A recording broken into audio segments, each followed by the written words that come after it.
Good morning all. Welcome to the another session of professional business skills. Big data അതുപോലെ തന്നെ big data analysis അതിൻ്റെ advantage disadvantage കാര്യങ്ങളൊക്കെ കഴിഞ്ഞ ക്ലാസ്സിൽ നമ്മൾ ഡിസ്കസ് ചെയ്തിട്ടുണ്ട്.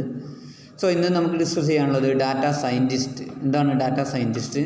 അതുപോലെ തന്നെ ആർട്ടിഫിഷ്യൽ ഇൻ്റലിജൻസ് ഏജൻറ്റ്, അതിൻ്റെ റോള് കാര്യങ്ങളാണ് ഇന്ന് ഡിസ്കസ് ചെയ്യാനുള്ളത്. So data scientist is an expert data analyst. എന്താണ് ഡാറ്റ അനലിസ്റ്റിലുള്ള ഒരു എക്സ്പേർട്ടിനെയാണ് നമ്മൾ ഡാറ്റ സയൻറ്റിസ്റ്റ് എന്ന് പറയുന്നത്. ഓക്കെ, ഡാറ്റ അനാലിസിസിലുള്ള ഒരു എക്സ്പേർട്ട്.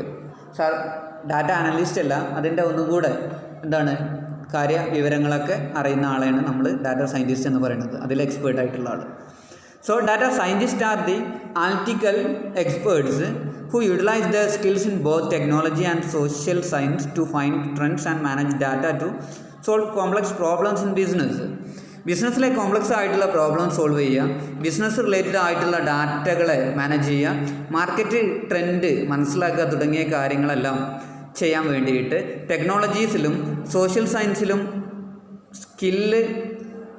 സ്കിൽസും അതുപോലെ തന്നെ അത് ഉപയോഗിക്കാനും കഴിവുള്ള എക്സ്പേർട്ടിനെയാണ് നമ്മൾ ഡാറ്റ സയൻറ്റിസ്റ്റ് എന്ന് പറയുന്നത്. ഓക്കെ, ബിസിനസ്സിലെ കോംപ്ലക്സ് ആയിട്ടുള്ള പ്രോബ്ലംസ് സോൾവ് ചെയ്യാനും അതുപോലെ തന്നെ ഡാറ്റ മാനേജ് ചെയ്യാനും മാർക്കറ്റിൻ്റെ ട്രെൻഡ് ഐഡൻറ്റിഫൈ ചെയ്യാനും തുടങ്ങിയ കാര്യങ്ങളൊക്കെ ചെയ്യാൻ വേണ്ടി ടെക്നോളജീസിലും സോഷ്യൽ സയൻസിലും ഉള്ള സ്കില്ല് പ്രോപ്പറായിട്ട് ഉപയോഗിക്കാൻ കഴിവുള്ള ഡാറ്റ അനലിറ്റിക്കലായിട്ട് എക്സ്പേർട്ടായിട്ടുള്ള ആളെയാണ് നമ്മൾ ഡാറ്റ സയൻറ്റിസ്റ്റ് എന്ന് പറയുന്നത്. Okay, then they are expert in big data analysis. അവർ ബിഗ് ഡാറ്റ അനാലിസിസിൽ എക്സ്പേർട്ടായിരിക്കും. Then they make use of latest technologies in analyzing data to find solution to business problems. എന്താണ് ലേറ്റസ്റ്റ് ആയിട്ടുള്ള ടെക്നോളജീസിലൂടെയാണ് ഇവർ, അല്ലെങ്കിൽ ലേറ്റസ്റ്റ് ആയിട്ടുള്ള ടെക്നോളജി ഉപയോഗിച്ചിട്ടാണ് ഇവർ ബിസിനസ്സിൻ്റെ പ്രോബ്ലംസ് സോൾവ് ചെയ്യുന്നത്. Okay, then next role of data scientist in business and society. ബിസിനസ്സിലും അതുപോലെ തന്നെ സൊസൈറ്റിയിലും ഈ ഒരു ഡാറ്റ സയൻറ്റിസ്റ്റിൻ്റെ റോള് എന്താണ് എന്നാണ് നമുക്കിനി ഡിസ്കസ് ചെയ്യാനുള്ളത്. So first one, empower management to take sound decisions. നല്ല എഫക്റ്റീവായിട്ടുള്ള ഡിസിഷൻസ് എടുക്കാൻ മാനേജ്മെൻറ്റിനെ എംപവർ ചെയ്യുന്നുണ്ട്, എനർജൈസ് ചെയ്യുന്നു. Okay, then second, directing action based on ട്രെൻഡുകളെ മനസ്സിലാക്കാൻ സാധിക്കും. ഈ ഒരു ഡാറ്റ സയൻറ്റിസ്റ്റിന് മാർക്കറ്റിലുള്ള ട്രെൻഡുകളെ മനസ്സിലാക്കാൻ സാധിക്കും. സോ ട്രെൻഡ് മനസ്സിലാക്കി അതിൻ്റെ ബേസിൽ എന്തൊക്കെ കാര്യങ്ങളാണ് ചെയ്യേണ്ടത്, എന്ത് ആക്ഷനാണ് എടുക്കേണ്ടത് എന്നുള്ള കാര്യങ്ങൾ ഡയറക്റ്റ് ചെയ്യുന്നു. Then next, search for new data sources and assess their accuracy.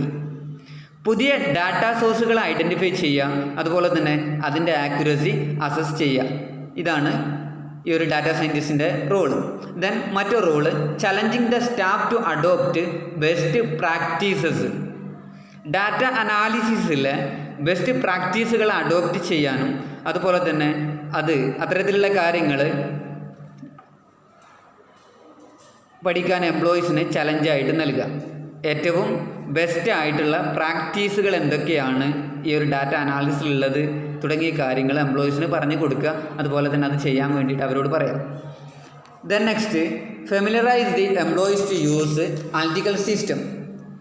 ഈ ഒരു പുതിയ അനാലിസിസ് സിസ്റ്റമായിട്ട് ബന്ധപ്പെട്ട കാര്യങ്ങളൊക്കെ ഉണ്ടാവും, അതുപോലെ തന്നെ എഫക്റ്റീവായിട്ടുള്ള രീതിയിൽ ഈ ഒരു അനലിറ്റിക്കൽ സിസ്റ്റംസ് ഉപയോഗിക്കാൻ എംപ്ലോയീസിനെ പ്രാപ്തരാക്കുക.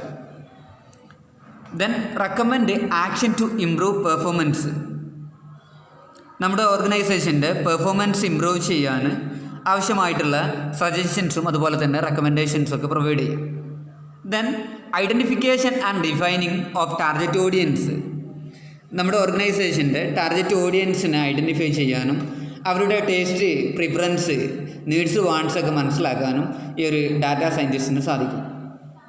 Then next, recruiting the right talent for the ഓർഗനൈസേഷനിലേക്ക് ആവശ്യമായിട്ടുള്ള റൈറ്റ് ആയിട്ടുള്ള ടാലൻ്റ് ആയിട്ടുള്ള നല്ല എഫിഷ്യൻ്റ് ആയിട്ടുള്ള എംപ്ലോയീസിനെ റിക്രൂട്ട് ചെയ്യാൻ പറ്റും, ഇവർക്ക് സാധിക്കുന്നു. Then testing the ഡിസിഷൻസുകൾ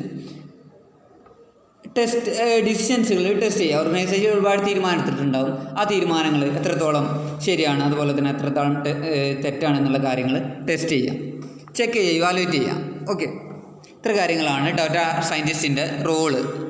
then next, artificial intelligence. എന്താണ് ആർട്ടിഫിഷ്യൽ ഇൻ്റലിജൻസ് എന്നുള്ളത്? എന്താണ് it is ability of a machinery of computer programs behave just like a human അല്ലേ, മനുഷ്യന്മാരെ പോലെ പെരുമാറാൻ ആ ഒരു മെഷീനറിൻ്റെ കൈവിനെയാണ് നമ്മൾ ആർട്ടിഫിഷ്യൽ ഇൻ്റലിജൻസ് എന്ന് പറയുന്നത്. So artificial intelligence is the ability of a machine or computer to perform those task which need human intelligence.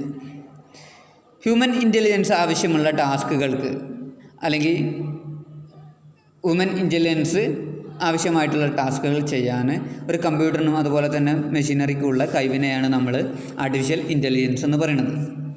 It is the intelligence artificially created for machine. അല്ല, ആർട്ടിഫിഷ്യലായിട്ട് മെഷീനറിക്ക് വേണ്ടിയിട്ട് ക്രിയേറ്റ് ചെയ്തിട്ടുള്ളതാണ് ഈ ഒരു ആർട്ടിഫിഷ്യൽ ഇൻ്റലിജൻസ് കൊണ്ട്. Intelligence അല്ലേ മെഷീനറിക്ക് ആർട്ടിഫിഷ്യലായിട്ട് create ചെയ്തിട്ടാണ്. Then it is not a replacement of human intelligence but serves supporting tool. എന്താണ് ഹ്യൂമൻ ഇൻ്റലിജൻസിന് പകരമുള്ള ഒന്നായിട്ട് ആർട്ടിഫിഷ്യൽ ഇൻ്റലിജൻസിനെ നമുക്ക് കാണാൻ കഴിയില്ല, പക്ഷേ ഒരു സപ്പോർട്ടിംഗ് ടൂളായിട്ട് നമുക്ക് പറയാം. Then artificial intelligence make it possible for computer to learn from experiences, adjust to new situation and perform human-like task. എന്താണ് എന്താണ് ചെയ്യുന്നത്? കമ്പ്യൂട്ടറുകളെ എബിലിറ്റി ഉള്ള ഒരു ടെക്നോളജി ആക്കി മാറ്റുകയാണ് ആർട്ടിഫിഷ്യൽ ഇൻ്റലിജൻസ് ചെയ്യുന്നത്. അതെങ്ങനെയാണ് മാറ്റുന്നത്? അവരുടെ എക്സ്പീരിയൻസിൽ നിന്ന് ലേൺ ചെയ്തിട്ട് ഹ്യൂമൻ ഇൻ്റലിജൻസിലൂടെ മാത്രം ചെയ്യാൻ പറ്റുന്ന ടാസ്കുകളെ കമ്പ്യൂട്ടർ ഉപയോഗിച്ചിട്ട് ചെയ്യാൻ പറ്റുന്ന പുതിയ ഒരു സിറ്റുവേഷനിലേക്ക് മാറ്റുക. ഓക്കെ, അതിൻ്റെ എക്സാമ്പിളാണ് സെൽഫ് ഡ്രൈവിംഗ് കാർ അല്ലേ, സ്വയം ഓടുന്ന കാറുകൾ. കാരണം ഓട്ടോമാറ്റിക്കായിട്ട് അത് ഓടുകയാണ്. അതിൻ്റെ അല്ലേ റോഡിൻ്റെ വളവ് തിരിവ് കാര്യങ്ങളൊക്കെ അതിൻ്റെ സെൻസർ ഉപയോഗിച്ചിട്ട് അത് ഡിറ്റക്റ്റ് ചെയ്യും. അതിനനുസരിച്ചിട്ട് അത് മൂവ് ആവും. ദെൻ എന്തെങ്കിലും തടസ്സങ്ങളോ ഹിൻഡ്രൻസ് ഒക്കെ ഉണ്ടെങ്കിൽ അല്ലേ അത് മാറിയിട്ട് അല്ലേ സാധാ മനുഷ്യന്മാർ ഓടിക്കുന്ന പോലെ തന്നെ അത് ഒഴിവാക്കിയിട്ട് അത് കവർ ചെയ്തിട്ട് ഓടിക്കും. Then chess playing computers. എന്താണ് അല്ലേ നമ്മൾ കമ്പ്യൂട്ടറിലൊരു ചെസ് ഗെയിമൊക്കെ കളിക്കുകയാണെന്നുണ്ടെങ്കിൽ നമ്മൾ ഒരു നീക്കിയാൽ കരുക്കളെ നമ്മളൊന്ന് നീക്കിയാൽ അല്ലേ അതിനെ അനുസരിച്ചിട്ട് ഉള്ള നീക്കങ്ങൾ എന്തായിരിക്കും കമ്പ്യൂട്ടർ നീക്കും. ഇത്തരത്തിലുള്ള ഇൻ്റലിജൻസാണ് നമ്മൾ ആർട്ടിഫിഷ്യൽ ഇൻ്റലിജൻസ് കൊണ്ട് ഉദ്ദേശിക്കുന്നത്. ജസ്റ്റ് അല്ലേ മനുഷ്യന്മാരെ പോലെ ബിഹേവ് ചെയ്യാനുള്ള ഒരു മെഷീനറിൻ്റെ അല്ലെങ്കിൽ ഒരു കമ്പ്യൂട്ടർ പ്രോഗ്രാമിൻ്റെ കഴിവാണെന്ത് ആർട്ടിഫിഷ്യൽ ഇൻ്റലിജൻസ് കൊണ്ട് ഉദ്ദേശിക്കുന്നത്. Then next intelligent agent. എന്താണ് ഇൻ്റലിജൻ്റ് ഏജൻറ്റ് കൊണ്ട് ഉദ്ദേശിക്കുന്നത്? Intelligent agent is a computer program or robot capable to act intelligently on behalf of a user. എന്താണ് ഒരു ഇൻ്റലിജൻ്റ് ആയിട്ട് ആക്ട് ചെയ്യാനുള്ള അല്ലെ ഒരു യൂസർക്ക് പകരം ഒരു ഇൻ്റലിജൻ്റ് ആയിട്ട് ഒരു യൂസറെ പോലെ തന്നെ ആക്ട് ചെയ്യാനുള്ള ഒരു റോബോട്ടിൻ്റെയോ അല്ലെങ്കിൽ ഒരു കമ്പ്യൂട്ടർ പ്രോഗ്രാമിൻ്റെയോ കപ്പാസിറ്റിയാണെന്ത് ഇൻ്റലിജൻ്റ് ഏജൻറ്റ് എന്ന് പറയുന്നത്. An intelligent agent is a robot or program with artificial intelligence that can make decision or perform a service based on experience, user inputs and available informations. എന്താണ് ഒരു computer program ആവാം അല്ലെങ്കിൽ ഒരു robot ആവാം, അവർക്ക് intelligent ആയിട്ട് act ചെയ്യാനുള്ള ഒരു കപ്പാസിറ്റി ഉണ്ട് എങ്കിൽ അതാണ് ഇത് ഇൻ്റലിജൻ്റ് ഏജൻറ്റ്. അതുപോലെ തന്നെ ആർട്ടിഫിഷ്യൽ ഇൻ്റലിജൻസ് ഉപയോഗിച്ചിട്ട് റൺ ചെയ്യുന്ന ഒരു റോബോട്ട് അല്ലെങ്കിൽ ഒരു പ്രോഗ്രാമാണ്. ആ പ്രോഗ്രാം അല്ലെങ്കിൽ ആ റോബോട്ടിന് ഡിസിഷൻസ് എടുക്കാൻ സാധിക്കും, ആവശ്യമായിട്ടുള്ള സർവീസ് പ്രൊവൈഡ് ചെയ്യാൻ പറ്റും, കസ്റ്റമർക്കൊക്കെ ആവശ്യമായിട്ടുള്ള സർവീസ് പ്രൊവൈഡ് ചെയ്യാൻ പറ്റും, അതുപോലെ തന്നെ കസ്റ്റമർ എൻക്വയറിക്ക് ആൻസർ ചെയ്യാൻ പറ്റും. സോ ദെൻ അവരുടെ എക്സ്പീരിയൻസിൽ നിന്ന് ആ ഒരു ആ ഒരു റോബോട്ടിൻ്റെ എക്സ്പീരിയൻസിൻ്റെ ബേസിൽ യൂസർക്ക് അല്ലേ ഇൻഫർമേഷൻസൊക്കെ പ്രൊവൈഡ് ചെയ്യാൻ പറ്റും. അതുപോലെ തന്നെ ഇൻപുട്ടിൻ്റെ ബേസിൽ അവർക്ക് എന്തൊക്കെയോ ചില കാര്യങ്ങൾ ചെയ്യാനുള്ള കപ്പാസിറ്റി ഉണ്ടെങ്കിൽ അതാണെന്ത് ഇൻ്റലിജൻ്റ് ഏജൻറ്റ് എന്ന് പറയുന്നത്. ദെൻ അതിൻ്റെ എക്സാമ്പിളാണ് ഫസ്റ്റ് വൺ ഗൂഗിൾ അസിസ്റ്റൻറ്റ് അല്ലേ. നമ്മൾ ഗൂഗിൾ അസിസ്റ്റൻറ്റ് ഗൂഗിളിനോട് കാര്യങ്ങൾ ചോദിക്കും അല്ലേ, ഏതൊക്കെ ഡിവൈസിലാണോ അതിൻ്റെ ഉത്തരങ്ങളുള്ളത് അത് നോക്കിയിട്ട് നമുക്ക് എത്തിച്ചു തരും. ദെൻ അതിന് 3 ക്യാരക്ടറിസ്റ്റിക്സ് ഉണ്ട് ഇൻ്റലിജൻ്റ് ഏജൻറ്റിന്. അതുപോലെ തന്നെ ഡയമെൻഷൻസ് ആണ്, 3 ഡയമെൻഷൻസ് ആണുള്ളത്.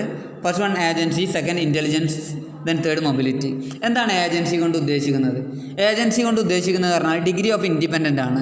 അത് എത്രമാത്രം ഇൻഡിപെൻഡൻ്റ് ആണ് എന്നുള്ളതാണ്. ഇപ്പോൾ മറ്റുള്ള യൂസർ അല്ലെങ്കിൽ മറ്റുള്ള ടെക്നോളജി ആയിട്ട് ആ ഒരു റോബോട്ട് അല്ലെങ്കിൽ ആ കമ്പ്യൂട്ടർ പ്രോഗ്രാം ഡിസ്കണക്റ്റ് ആയാൽ ആ ഒരു ഏജൻറ്റിന് എത്രമാത്രം ഇൻഡിപെൻഡൻ്റ് ആയിട്ട് വർക്ക് ചെയ്യാൻ കഴിയും എന്നുള്ളതാണ് ഈ ഒരു ഏജൻസി കൊണ്ട് ഉദ്ദേശിക്കുന്നത്. ദെൻ സെക്കൻഡ് ഇൻ്റലിജൻസ്, എത്രമാത്രം ബുദ്ധി ഉണ്ട് എന്നുള്ളത്. ഓക്കെ, പ്രീവിയസ് ബിഹേവിയർ അല്ലെങ്കിൽ പ്രീവിയസ് എക്സ്പീരിയൻസ് എന്ന് അത് എത്രമാത്രം ലേൺ ചെയ്തിട്ടുണ്ട്, അല്ലെങ്കിൽ പ്രോബ്ലംസ് അത് എത്രമാത്രം അതിന് സൊല്യൂഷൻ കണ്ടെത്താനുള്ള കഴിവ് ഉണ്ട്.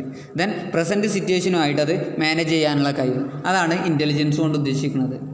Okay, simply we can say that amount of learned behaviour. Okay. Then third മൊബിലിറ്റിയാണ്. മൊബിലിറ്റി കൊണ്ട് ഉദ്ദേശിക്കുന്നത് അത് എത്രമാത്രം മൂവബിളാണ് എന്നുള്ളതാണ്. ഒരു കമ്പ്യൂട്ടറിൽ നിന്ന് മറ്റൊരു കമ്പ്യൂട്ടറിലേക്ക് ഡാറ്റ ഗ്യാദർ ചെയ്യാനും ട്രാൻസ്ഫർ ചെയ്യാനും കഴിവുണ്ട് അല്ലേ, ആ ഒരു ഏജൻറ്റിന് ഉണ്ടെങ്കിൽ അതാണ് എന്ത് മൊബിലിറ്റി എന്നുള്ളത്. സോ നമ്മൾ എന്തെങ്കിലും ഒരു കാര്യം സെർച്ച് ചെയ്യാൻ അത് പറഞ്ഞ് മനസ്സിലാക്കിയിട്ട് അത് ഇൻ്റർനെറ്റിൽ കണക്ട് ചെയ്തിട്ട് എവിടെയാണോ ആ ഇൻഫർമേഷൻസ് ഉള്ളത് അത് കണ്ടെത്താനുള്ള, അത് അനലൈസ് ചെയ്തിട്ട് അത് കണ്ടെത്താനുള്ള കഴിവുണ്ടെങ്കിൽ അതാണ് മൊബൈലിറ്റി കൊണ്ട് ഉദ്ദേശിക്കുന്നത്. ഇപ്പോൾ നമ്മൾ എന്തെങ്കിലും കാര്യങ്ങൾ പറഞ്ഞാൽ അതുമായിട്ട് ബന്ധപ്പെട്ട ഇൻഫർമേഷൻസ് ഏത് കമ്പ്യൂട്ടറിലാണ് അല്ലെങ്കിൽ ഏത് സെർവറിലാണുള്ളത് അവിടെ പോയിട്ട് അത് ഗ്യാദർ ചെയ്തിട്ട് നമുക്ക് അല്ലേ അത് അനലൈസ് ചെയ്തിട്ട് നമുക്ക് എത്തിച്ചു തരാനുള്ള കഴിവുണ്ടെങ്കിൽ അതാണ് മൊബിലിറ്റി കൊണ്ട് ഉദ്ദേശിക്കുന്നത്. Then next features of intelligent agent. Intelligent ഏജൻറ്റിൻ്റെ ഫീച്ചേഴ്സാണ് പറയുന്നത്. ഫസ്റ്റ് വൺ മൊബിലിറ്റിയാണ്. നമ്മൾ നേരത്തെ പറഞ്ഞ അത് ട്രാൻസ്ഫർ ചെയ്യാൻ പറ്റുന്നുള്ള കാര്യമാണ് അല്ലേ, ദാറ്റ് ക്യാൻ ബി ട്രാൻസ്ഫർ. അതുപോലെ തന്നെ അത് എത്രമാത്രം മൂവബിളാണ് എന്നുള്ളത്. ദെൻ സെക്കൻഡ് ഗോൾ ഓറിയൻറ്റഡ് അല്ലേ, നമ്മളെ പെർട്ടിക്കുലർ ആയിട്ടുള്ള ഗോൾ അച്ചീവ് ചെയ്യാൻ വേണ്ടിയിട്ടായിരിക്കും അല്ലെങ്കിൽ അത്തരത്തിലുള്ള ഒരു ഒബ്ജക്റ്റീവോട് കൂടിയായിട്ടാണ് എന്ത് ഓരോ ഇൻ്റലിജൻ്റ് ഏജൻറ്റും വർക്ക് ചെയ്യുന്നത്. ദെൻ നെക്സ്റ്റ് ഇൻഡിപെൻഡൻറ്റ് അല്ലേ, മറ്റുള്ള യൂസേഴ്സുമായിട്ട് മറ്റുള്ള ടെക്നോളജിക്കായിട്ട് അത് ഡിസ്കണക്ട് ചെയ്താൽ അത് എത്രമാത്രം ഇൻഡിപെൻഡൻ്റ് ആവാൻ പറ്റും എന്നുള്ളതാണ് അല്ലേ, അത് ഇൻഡിപെൻഡൻ്റ് ആയിരിക്കും. അതാണ് ഇൻഡിപെൻഡൻ്റ് കൊണ്ട് ഉദ്ദേശിക്കുന്നത്. Then intelligent. ഇൻ്റലിജൻ്റ് പറഞ്ഞാൽ ആർട്ടിഫിഷ്യലി ക്രിയേറ്റ് ചെയ്തിട്ടുള്ള ഇൻ്റലിജൻ്റ് ആണ് അത് ഉപയോഗിക്കുന്നത്. അത്തരത്തിലുള്ള ആർട്ടിഫിഷ്യലായിട്ട് ക്രിയേറ്റ് ചെയ്തിട്ടുള്ള ഇൻ്റലിജൻസ് ഉപയോഗിച്ചിട്ടാണ് അത് ഡിസിഷൻസ് എടുക്കുന്നത്. ഓക്കെ, അതാണ് ഇൻ്റലിജൻസ് കൊണ്ട് ഉദ്ദേശിക്കുന്നത്. അതുപോലെ തന്നെ പ്രസൻറ്റ് സിറ്റുവേഷൻ എത്രത്തോളം മാനേജ് ചെയ്യാൻ പറ്റും, അതുപോലെ പ്രോബ്ലംസ് എത്രത്തോളം സോൾവ് ചെയ്യാൻ ഉള്ള കഴിവുണ്ട്, അതൊക്കെയാണ് ഇൻ്റലിജൻസ് കൊണ്ട് ഉദ്ദേശിക്കുന്നത്. Then reduces net traffic. എന്താണ് മറ്റുള്ള ഡിവൈസുമായിട്ട് അത് കണക്ട് ചെയ്യാൻ അല്ലെങ്കിൽ കമ്മ്യൂണിക്കേറ്റ് ചെയ്യാൻ ഈ ഒരു ഇൻ്റലിജൻ്റ് ഏജൻറ്റ് ഫാസ്റ്റായിട്ട് കഴിയും, പെട്ടെന്ന് തന്നെ മറ്റുള്ള ഡിവൈസുകളായിട്ട് കണക്ട് ചെയ്യാൻ പറ്റും എന്നുള്ളതാണ്. ദെൻ മൾട്ടിപ്പിൾ ടാസ്ക്, ഒരേ സമയത്ത് ഒന്നിൽ കൂടുതൽ ടാസ്കുകൾ കംപ്ലീറ്റ് ചെയ്യാൻ ഇൻ്റലിജൻ്റ് ഏജൻറ്റിന് സാധിക്കും. ഇതാണ് ഇൻ്റലിജൻസ് ഏജൻറ്റിൻ്റെ ഫീച്ചേഴ്സ്. ഫസ്റ്റ് വൺ മൂവബിളാണ് അല്ലേ, മൊബൈലിറ്റി മൂവബിളാണ് കാര്യങ്ങൾ, കാരണം ഒരു ഡിവൈസിൽ നിന്ന് അല്ലേ മറ്റൊരു ഡിവൈസിലേക്ക് ഡാറ്റ പോയിട്ട് പെട്ടെന്ന് കണക്ട് ചെയ്യാൻ പറ്റും. ദെൻ ഗോൾ ഓറിയൻറ്റഡ് ആണ്, ഒരു സ്പെസിഫിക് ഒബ്ജക്റ്റീവ്സ് അച്ചീവ് ചെയ്യാൻ വേണ്ടിയിട്ടുള്ളതാണ്. ദെൻ ഇൻഡിപെൻഡൻ്റ് ആണ് അല്ലേ, മറ്റുള്ള യൂസറുമായിട്ട് അല്ലെങ്കിൽ മറ്റുള്ള ടെക്നോളജി ആയിട്ട് ഇൻഡിപെൻഡൻ്റ് ആയിട്ട് വർക്ക് ചെയ്യാൻ പറ്റും. മറ്റുള്ള ടെക്നോളജി അപേക്ഷിച്ചിട്ട് ഇതിന് ഒറ്റയ്ക്ക് നിന്നാണ് ഡിസിഷൻസ് എടുക്കാനൊക്കെ പറ്റുന്നത്. ദെൻ ഇൻ്റലിജൻ്റ് ആണ്, എന്താണ് ആർട്ടിഫിഷ്യലായിട്ട് ക്രിയേറ്റ് ചെയ്തിട്ടുള്ള ഇൻ്റലിജൻസ് ഉപയോഗിച്ചിട്ടാണിത് പ്രോബ്ലം സോൾവ് ചെയ്യുന്നത്. ദെൻ റെഡ്യൂസ് നെറ്റ് ട്രാഫിക്, മറ്റുള്ള ഡിവൈസുകളുമായിട്ട് അല്ലെങ്കിൽ മറ്റുള്ള നെറ്റ്വർക്കുമായിട്ട് എന്താണ് ഫാസ്റ്റായിട്ട് കണക്ട് ചെയ്യാൻ പറ്റും. ദെൻ മൾട്ടി ടാസ്ക് ആണ്, ഒരേ സമയത്ത് ഒന്നിൽ കൂടുതൽ വർക്കുകൾ ചെയ്യാൻ പറ്റും. Then next artificial intelligence and intelligent agent business. നമ്മൾ ആർട്ടിഫിഷ്യൽ ഇൻ്റലിജൻസ് ബിസിനസ്സിൽ എവിടെയൊക്കെയാണ് ഉപയോഗിക്കുക, അതുപോലെ തന്നെ ഈ ഒരു ഇൻ്റലിജൻ്റ് ഏജൻറ്റ് ബിസിനസ്സിൽ നമ്മൾ എവിടെയൊക്കെയാണ് ഉപയോഗിക്കുക എന്നുള്ളതാണ്. Artificial intelligence is now widely used in business to make the job smarter and faster. നമ്മളെ ജോബുകൾ ഫാസ്റ്റ് ആവാനും അതുപോലെ സ്മാർട്ട് ആവാനും നമ്മൾ ബിസിനസ്സിൽ വൈഡായിട്ട് ആർട്ടിഫിഷ്യൽ ഇൻ്റലിജൻസ് നമ്മൾ ഉപയോഗിക്കുന്നുണ്ട്. Okay, artificial intelligence is mainly used for the following purpose in ബിസിനസ്സിൽ താഴെ പറയുന്ന ആവശ്യങ്ങൾക്കൊക്കെ വേണ്ടിയിട്ടാണ് നമ്മൾ ഈ ഒരു ആർട്ടിഫിഷ്യൽ ഇൻ്റലിജൻസ് ഉപയോഗിക്കുന്നത്. First one automatic business process. എന്താണ് ബിസിനസ് പ്രോസസ്സുകൾ ഓട്ടോമാറ്റിക് ആവാൻ അല്ലേ, നമ്മളെ ഓട്ടോമൊബൈൽ സെക്ടറിലാവട്ടെ എന്ത് ബിസിനസ്സിലാവട്ടെ അല്ലേ, നമ്മൾ ആർട്ടിഫിഷ്യൽ ഇൻ്റലിജൻസ് ഉപയോഗിച്ചിട്ടാണ് നമ്മൾ എന്ത് ചെയ്യുന്നത്, അതിൻ്റെ പ്രോസസ്സുകൾ കാര്യങ്ങൾ നടത്തുന്നത്. ഒക്കെ മെഷീനറിയാണ്, ഒക്കെ മെഷീനറി ഓട്ടോമാറ്റിക് ആയിട്ടാണ്, നമ്മൾ പ്രോസസ്സിങ് കാര്യങ്ങളൊക്കെ ഓട്ടോമാറ്റിക് ആയിട്ടാണ് നടത്തുന്നത് ഇല്ലേ. സോ അതിലൂടെ നമുക്ക് നമ്മളെ കാര്യങ്ങളൊക്കെ സിമ്പിളായിട്ട് ചെയ്യാൻ പറ്റും ഇല്ലേ, സ്പീഡ് കൂടും, സ്മാർട്ടാവും, സ്പീഡാവും, അതുപോലെ തന്നെ ക്വാളിറ്റിയുള്ള പ്രോഡക്റ്റ് കിട്ടും. അതാണ് ഓട്ടോമാറ്റിക് ബിസിനസ് ബിസിനസ് പ്രോസസ്സുകളൊക്കെ ഓട്ടോമാറ്റിക്കായിട്ട് ചെയ്യാൻ പറ്റുന്നുണ്ട്. Then next gaining insight through data analysis അല്ലേ, എന്താണ് ഡാറ്റ അനാലിസിസിൽ നമുക്കൊരു ഇൻസൈറ്റ് കിട്ടുന്നു. എങ്ങനെയാണ് അല്ലേ, നമ്മൾ പ്രോപ്പറായിട്ട് കൃത്യമായിട്ട് നമുക്ക് ഡാറ്റ അനാലിസിസ് നമ്മൾ ആർട്ടിഫിഷ്യൽ ഇൻ്റലിജൻസിൻ്റെ സഹായത്തോട് കൂടിയിട്ട് നമ്മൾ ചെയ്യും. സോ അതിലൂടെ നമ്മളെ കസ്റ്റമറെ ടേസ്റ്റി പ്രിഫറൻസ് കാര്യങ്ങൾ മനസ്സിലാക്കാൻ പറ്റും. സോ നമ്മൾ സെയിൽസ് കാര്യങ്ങൾ അല്ലേ, പാർട്ടി സെയിൽസൊക്കെ നമുക്ക് അനലൈസ് ചെയ്തിട്ട് ഫ്യൂച്ചറിൽ എത്രമാത്രം സെയിൽസ് ഉണ്ടാവും, സോ അതിനനുസരിച്ച് എത്രമാത്രം നമ്മൾ പ്രൊഡക്റ്റ് പ്രൊഡ്യൂസ് ചെയ്യണം കാര്യങ്ങളൊക്കെ നമുക്ക് മനസ്സിലാക്കാൻ പറ്റും. ഓക്കെ, സോ ഡീറ്റെയിൽഡ് ആയിട്ട് ആ ഒരു അനാലിസുമായിട്ട് ബന്ധപ്പെട്ട കാര്യങ്ങൾ നമുക്ക് അവൈലബിൾ ആണ്. Then next engaging with customers and employees. Okay, കസ്റ്റമറുമായിട്ട് അതുപോലെ തന്നെ എംപ്ലോയീസുമായിട്ട് എൻഗേജ് ചെയ്യുന്നുണ്ട്. എംപ്ലോയീസിൻ്റെ നീഡ്സ് കാര്യങ്ങളൊക്കെ പെട്ടെന്ന് മനസ്സിലാക്കാൻ പറ്റും അല്ലെ, അവരെ ഡാറ്റ അനലൈസ് ചെയ്തിട്ട് മനസ്സിലാക്കാൻ പറ്റും. ദെൻ അതുപോലെ തന്നെ കസ്റ്റമർ ടേസ്റ്റി പ്രിഫറൻസ് കാര്യങ്ങളൊക്കെ, എംപ്ലോയീസിൻ്റെ ബുദ്ധിമുട്ട് കാര്യങ്ങളൊക്കെ മനസ്സിലാക്കിയിട്ട് അല്ലെ മാനേജ്മെൻറ്റിന് പെട്ടെന്ന് ഐഡൻറ്റിഫൈ ചെയ്യാൻ പറ്റും. Then it is one of the most important tools used in electronic commerce. E കൊമേഴ്സിൽ ഉപയോഗിക്കുന്ന ഏറ്റവും വലിയ ടൂൾസാണ് എന്ത്, ഈ ഒരു ആർട്ടിഫിഷ്യൽ ഇൻ്റലിജൻസ് എന്നുള്ളത്. സോ ഇ കൊമേഴ്സിലൂടെയാണ് ഇപ്പോൾ ഏറ്റവും കൂടുതൽ സെയിൽസ് കാര്യങ്ങളൊക്കെ നടക്കുന്നത്. നമുക്ക് തന്നെ അറിയാം, ഫ്ലിപ്കാർട്ട് പോലുള്ള ഇ കൊമേഴ്സ് സൈറ്റുകൾ അല്ലെങ്കിൽ ഇ കൊമേഴ്സ് പ്ലാറ്റ്ഫോമുകൾ ഏറ്റവും കൂടുതൽ ഇപ്പോൾ ഉപയോഗിക്കുന്ന ഒരു കാലഘട്ടമാണ്. അല്ലെങ്കിൽ എല്ലാ കമ്പനികളും അവരെ ബിസിനസ് പ്ലാറ്റ്ഫോമായിട്ട് ഈ ഒരു ഇലക്ട്രോണിക് വേൾഡ് മാറിയിട്ടുണ്ട്. സോ അതിലൂടെ കസ്റ്റമറെ ടേസ്റ്റ് പ്രിഫറൻസ് കാര്യങ്ങൾ, അതുപോലെ തന്നെ കസ്റ്റമർക്ക് ആവശ്യമായിട്ടുള്ള എൻക്വയറീസ്, അതുപോലെ അവർക്കുള്ള ഫർദർ ഡീറ്റെയിൽസ്, ആഫ്റ്റർ സെയിൽ സർവീസൊക്കെ പെട്ടെന്ന് കാര്യങ്ങളൊക്കെ നടത്താൻ ഈ ഒരു ആർട്ടിഫിഷ്യൽ ഇൻ്റലിജൻസ് നമ്മൾ ഉപയോഗിക്കുന്നുണ്ട്. സോ അതുപോലെ തന്നെ സെയിൽസ് ഫോർകാസ്റ്റ് ചെയ്യാൻ, നമ്മളെ ബിസിനസ്സിൻ്റെ സെയിൽസ് കാര്യങ്ങൾ ഫോർകാസ്റ്റ് ചെയ്യാൻ, അതുപോലെ തന്നെ പേഴ്സണലായിട്ട് ഓരോ കസ്റ്റമറെ നമുക്ക് ഫോക്കസ് ചെയ്യാൻ, അതുപോലെ തന്നെ നമ്മളെ പ്രൊഡക്റ്റുകൾ മാർക്കറ്റ് ചെയ്യാൻ, കസ്റ്റമർ സർവീസ് ചെയ്യാനൊക്കെ നമ്മൾ ഈ ഒരു ആർട്ടിഫിഷ്യൽ ഇൻ്റലിജൻസ് നമ്മൾ ഉപയോഗിക്കുന്നുണ്ട്. സോ ഇത്ര കാര്യങ്ങളാണ് നമുക്ക് ഇന്ന് ഡിസ്കസ് ചെയ്യാനുള്ളത്. നെക്സ്റ്റ് ബാക്കിയുള്ളത് നമുക്ക് അടുത്ത ഭാഗത്ത് ഡിസ്കസ് ചെയ്യാം.